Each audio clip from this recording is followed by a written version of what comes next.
We advise the opinions and views of the hosts and guests do not reflect those of the station.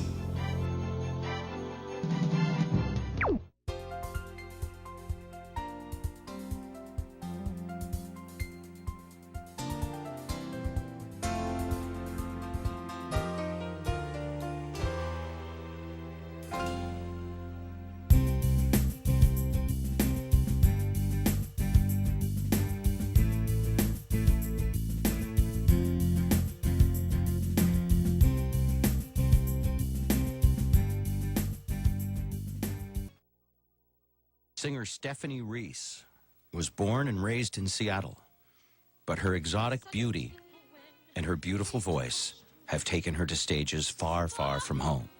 This is her. Stephanie has appeared on theater stages in London, Germany. She's performed solo concerts to fans in Russia, Thailand, China, Indonesia. She is the first Filipino-American singer to headline Carnegie Hall in New York City.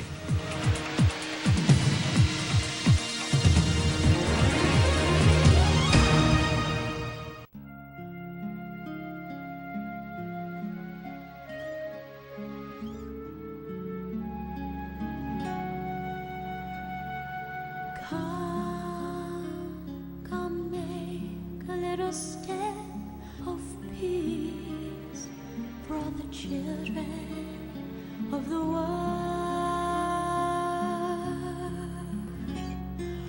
Come have fun and give with all your heart for the children of the world. When all of the children can smile again, a world for freedom's call. When all of the children can laugh again, can peace be far away? Help yourself, help with all your friends, for all the children of the world.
everyone, welcome to Philippines Uncut. I'm your host, Buddy Cunanan. Now, on this show, we talk about everything under the sun, and tonight is about music and song. And it is my pleasure to introduce to all of you a very talented Filipino-American who is making waves all around the world. And I'd like to welcome to Philippines Uncut and to GNN, the talented, the beautiful, the captivating, and the enchanting Miss Stephanie Reese. Thank you. Thanks so much. Welcome, and I'm so glad you're here because it really is an honor for us to have you, someone of your caliber. And I wasn't making, that wasn't just blunt PR saying you're making waves around the world, because indeed you are. Now, Stephanie, tell us, who is Stephanie Reese in a nutshell? Wow, oh, that's a loaded question, right? Just right off the bat. I guess I would say I'm a singer, an actress. I've added philanthropist to that list and a writer also. Yeah. Okay. Now, you're Filipino American. Yes. Tell us, a little bit about your ethnic background. Sure. Well, my mother is Filipina. She's from Bicol, Chinese Filipina technically, but I would just say Filipina. And she's from Albay, Kamalig. And my father is Japanese and American. Irish, English, and Welsh. And Irish, English, and Welsh. Wow. Yeah. And I grew up in Seattle, Washington. And as I said in my concert last weekend, I think that means I have Bicol Express and Starbucks running through my veins. So Of course, Starbucks, Seattle being the home of Starbucks. exactly, among many other things, Boeing and Amazon and Microsoft. Yes. But amazing mix. So you have Chinese, Filipino, Japanese, Irish, English, Welsh Yes. blood in you. Correct. How do you identify with all these, That's such a great question because I've always considered myself biracial. So in the States where you grow up. I mean, I know that I look different, but I never really. My dad's family was Caucasian in Seattle where I grew up, and I never knew that I was a minority, as they say. I learned that when my grandparents first visited, and I was about 8 years old, and it was like the first time I realized my mom was from another country. I had no idea because you don't see color when you're a child. But I've always just really considered myself my own race. Me and my sisters have just grown up really celebrating all the different cultures. My older sister married a Japanese American guy, so she knows more about that part of our heritage. And I've, of course, come to the Philippines a lot, so actually at this point I know the Philippines better than my mom. She's not been here very much at all since she left. So when did you start coming to the Philippines? Because you were born in the States, yes. And you spent, I assume you spent your formative years in the States. Yes. When did you first start coming here? 5 years ago was my first time, and I really, I came here originally because of an organization called Gawad Kalinga, and I had already been helping them raise funds in the States through music, and I decided to come here and kind of check it out myself and see what it was about. And to be honest with you, my parents were really worried because they hadn't been here for so long, and they're like, I don't know if you should really go. And then I came here and to connect yeah, to the locals, to the society, the language, and is it safe? The difference in culture. Yeah, and people have misconceptions about any foreign country, but there's an exotic quality to this beautiful country, and so they're like, are you safe? Are you this safe? I'm like, I'm fine. So actually I find this more safe than some more mainstream places I've gone, I think. That's good to know. Yeah, I That's love good to it know. here. I love it here. Now, were you able to connect when you first started 5 years ago? Were you able to connect your Philippine side? Yes. I mean, I probably thought I did a lot more than I actually did in the beginning. I actually was like, wow, now I know everything. And it's only this 5th year where I'm like, whoa, I really got to know the deeper side of the culture. I mean, at first, I just felt like I was really getting in touch with a side of myself that I just never knew,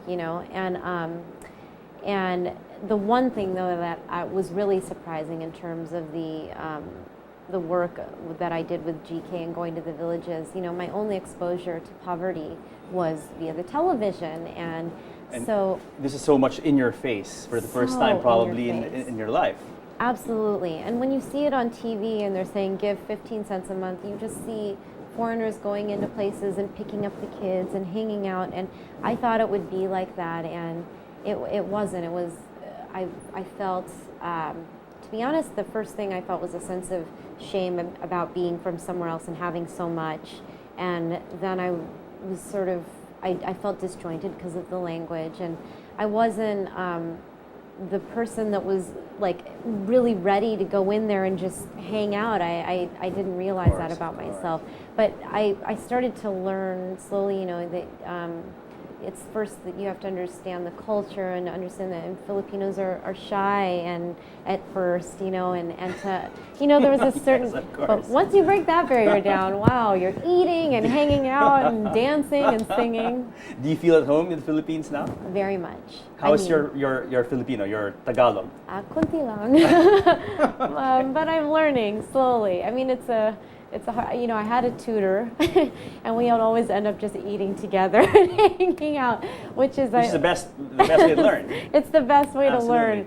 But I'd always end up wanting to tell her stories, which of course means I'd speak more English than anything. So. Growing up in the States, in your household, you never spoke Filipino to your mom? No, my mom spoke Tagalog and Bicol, but because my family and the family that she sort of assimilated herself into was my dad's family, so she was really told to just let us speak English, and Yes. so we wouldn't have accents, and it was a different way of thinking, I think, at that time, and or at least for that group of relatives. But and when my grandparents came, they didn't speak Tagalog, only English and Bicol. Yes. So, and then my mom thought, well, why let them teach them Bicol, because at least if it was Tagalog, they. But so and I didn't have any really Filipino friends growing up when I was a child, so there was really no place to really speak it. But I'm very angry at her now for it, because it would have really helped me. It's not too late to learn, and No. at least you're here, and, Yes. and this is really what it's about: immersion and getting to know the culture, getting to know that Filipino side of you. Yes, I Now, think so. Let's talk about your music. What got you into music? Is this something you were interested at a young age? Yeah, very young age. I started, I mean, my mom says I've always sung since she's like, you came out singing, you know, your cry was on pitch. But, and then I just loved singing. I had my dad's mother used to make us watch these variety shows on TV, Lawrence Welk and different shows like that. And then when my Lola came from the Philippines, she was just always singing. I mean, she literally was somebody that she woke up in the morning and she was singing, you know, and she had a very funny voice, and So it kind of runs in the family then. yeah, a bit. The I mean, musical ability, the ear, and all that. maybe the ear. I won't say she had the best voice, as I said, but she did smoke, so maybe that was it. I don't know, but she made me though really love. And then I joined a girl choir, an exclusive girls choir in Seattle, and we started traveling the world. And I traveled at a very young age to different As part of this countries. choir? Yes, part of the choir. So we went to Australia and Fiji and Austria, Czechoslovakia, Hungary, we went really a lot of places, A lot of Italy, yeah, and I got to, and all over the States. So I got to do a lot of that before I even graduated high school. What about professional training, voice lessons, and did you pursue singing in college and university as well? I did. I took voice lessons since I was about 15, and I studied violin and piano, but I did go to Indiana University at my attempt to study opera first, and then I switched to musical theater at Cincinnati Conservatory, and then I left conservatory early to do Miss Saigon in Germany. Okay. Now, before we get into that, you know, I've seen some of your work on YouTube, and I have to say, your range, your musical range is amazing. I've Thank seen you you. sing like opera, Broadway, Filipino classics, some mainstream pop-ish kind of music as Yeah. well. So this is and this is actually very, very different from other singers, because when you talk about an opera singer or Broadway singer, most of the time they can only do one or the other. Yeah, In your that's case, you true. seem to be able to dabble in all sorts of styles. How did this come about? I think, well, I had a great teacher who though she was a Juilliard person and she was an opera singer herself, she believed just good singing was good singing. And there was no such thing as just singing within a genre. It was always about singing from your heart and having really strong technique and stretching my voice so that I would definitely, I mean, I think I had a classical sound always anyway, but being able to take that classical sound and to say that isn't all of who I am, because what I really want to do is just express emotion and music, and that's sort of the school of thought that came, you know, from that. And I am very blessed that I had that, and in fact I fought her a lot because she's just like, oh, but you'd sound so great in this aria. And I was like, oh, but I want to do Miss Saigon. And she's like, but that's just this part of your voice, and your voice is this. So we would have that, but she absolutely accepted that that's where my heart wanted to go, and I always kept my studies up in classical singing. Wow. So, and it actually really helped me when I would do musicals, because you know, the training and the background, and as we know from opera, the power. Yes. I mean, if one thing can be said about opera singers, male and female, it's the power they have. It's the power, yeah. To project their voices and really just deliver the oomph. Yeah, absolutely. And there's something about singing in the stratospheres, and you know, it's just I like the way you put it. otherworldly sometimes. Singing in the stratosphere. Yeah. So you're comfortable singing, let's say, something like O Mio Babino Caro. Yes. And let's say Sun and Moon from Yes. Saigon. Both. But okay, if I can ask you, which style are you most comfortable with? Let's say, who is Stephanie Reese? Is she an opera singer? Is she a Broadway singer? Is she a pop singer? Who is she? I mean, that's sort of why I tell people I'm an actress first. I mean, I actually studied probably just as much, if not more, acting in a sense, because I really, it's whatever my heart feels, and so if I categorized what kind of a genre I was, then it would take away from what I'm trying to really express, which is, like, I mean, sometimes I really feel that people see a concert and they're like, literally like, whoa, you're just this, and I try to create a cohesive concert that almost feels theatrical in nature when I tie stuff together, because it's really all of who I am. And so I hate choosing a genre, because I want the genre to be expression and my soul, if you will, but not really a style of singing. You know what I mean? Yes, So. yes, absolutely. Well, that's a true artist in you coming out. Yeah. So not limited by form, but just really expressing yourself, expressing emotion, expressing passion inside.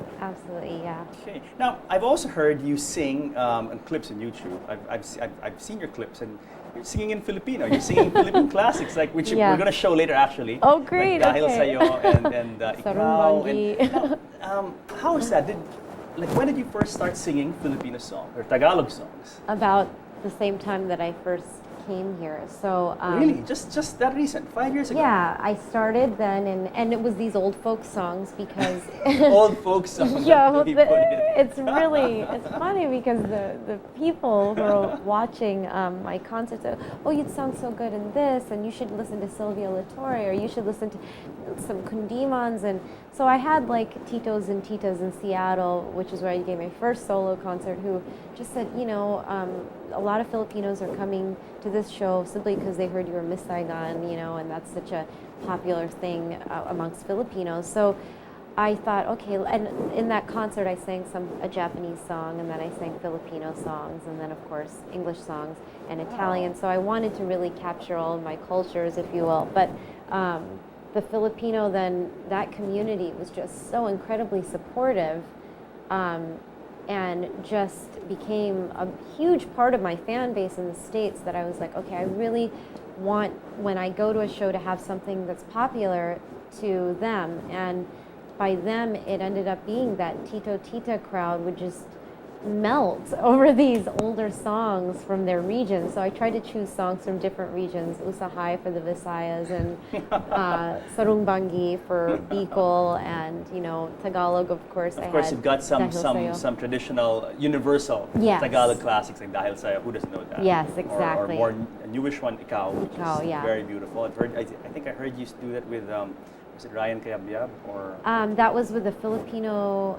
Actually, did I? in a I gig might in the have. States? Yes. For yes, GK, I yes, think. we Yeah. did work together. Yeah. That's right. No. Yes. Okay. Philippine classics. Were you exposed to this growing up? So when you came here 5 years ago, it wasn't something new to you, or was it the first time 5 years ago, the first time you heard it? Pretty much the first time. I might have heard Really? Dahil Wow. Sa'yo. Yeah, I was in this Filipino American theater thing when I was in high school. but I remember hearing Dahil Sayo in that show, so I was familiar with that tune. But other But than not that, really, just something you heard Yeah. once or twice in the past. pretty much. How yeah. did you? I mean, did you understand the words right away? When you heard it? I mean, No, when you and arrived here? not at all. I mean, I knew it was because of you, and then I had to kind of piece the rest together. And for some of those regional songs, people can't. I mean, actually, in the Kunanan, I would ask my mom to translate. She's like, "Oh, I don't know." I'm like, "You speak Tagalog," and But she's like, this is old Tagalog. Yeah, I like didn't kinda deep realize. old Tagalog. So. and she said, "It's old Tagalog, and it's romantic words that I've never heard." You know, it's like, But okay, when you sing Philippine songs and you mentioned Japanese, Italian, all Yes. these songs, do you go to the extent of finding out the meaning of the Yes, words? Because absolutely. I mean, how do you express? Like Dahil Sayo is a very powerful, Mm. very very romantic song about love, about it's pretty fatalistic in a certain way. To project Yes. that as a singer, do you have to go to the extent of really you do. you know, Yeah, the I meaning mean, of the words? I think you do. I know that. I mean, you shouldn't translate as you're singing like this is what. But I think that you need to get the translation and then know per sentence, I guess you could say, or phrase, the key words that you're kind of going for, the feeling, and then once you're out there, you're not translating as you go, but you kind of generally know what the words mean. And but yes, you have to do that to be. Otherwise, it's sort of. You're just sort of singing, you know. I mean, there has to be Yes, some yes. meaning. Because if you don't know the meaning, it's mechanical. Yeah, you I think memorize so. it, but it doesn't come from the heart almost. Yeah. Though it's safe to say, with most Filipino songs, they're about longing and love. Well, that is the main theme. That's the main of, theme. Filipino culture in general. I feel like. Yeah. So if you do forget, you can just dramatically know that that's what's in there. You know why it's called kundiman? You know why it's called kundiman? No, actually, I Because don't. it's short for kung hindi man, like if it's not meant to be. Like that's why it's Oh. kundi man, kung hindi man. So again, there's a Ah, yeah. fatalistic element to it. Like even if we can't be together, you know, Yeah. our love through this song will somehow keep our love alive. That's interesting. I never knew Kundiman. that. There you go. Do you sing any Kundiman Well, you know, in the shower every now and then. I try, Every but once in a not always while. as successful as you. Okay. How do Philippine audiences respond to you? You know, I have to say, I felt so embraced here. Otherwise, I guess I wouldn't keep coming back. It's not the easiest audience. I'll be very honest. It is Why is really that? not, because it is a culture that sings. You know, everybody sings. So if you have the audacity to be a foreigner to come here and say, "I'm going to sing too," they're like, "We've got singers," you know. So you have to come to the table with something different. I mean, every tito, tita, mother, father, every driver, every person who works in a shop, anybody, they all sing. So you have to really know your stuff, and you don't just show up, especially to karaoke, without like some signature song, or you are out. And I don't do karaoke usually, but I'm not. You must bring down the house in these karaoke joints. I mean, I have a few songs that I'll try, but I don't being too enjoy modest. it There as we go. much. Karaoke is harder for me. I don't Harder know why. for you, really? Because it's not live, and it's like there's lyrics there, and I'm not performing. I'm supposed to just have fun. I'm like, have fun. This is a job, like I don't know. This is very interesting to hear from you. Yeah, I think so. And I think people like expect me to be great at it, so it's really hard to kind of get my Anyway, stuff. Stephanie, hold that thought because Sure, we could sure. be in part 2 about your other work like Broadway and Europe and all that. So guys, stay tuned because more of Meet Stephanie Reese when Philippines Uncut returns. And then he touched me. I felt his hand near mine, and then he touched me. I felt a sudden tingle when he touched me. A sparkle, a glow. He knew it. It wasn't accidental, no. He knew it. He smiled and seemed to tell me so all through it. He knew it. I know. It's real, and the world's alive and shining. I feel such a wonderful drive through the tiny. He touched me. simply have to face the fact he touched me. Control myself and try to act as if I remember the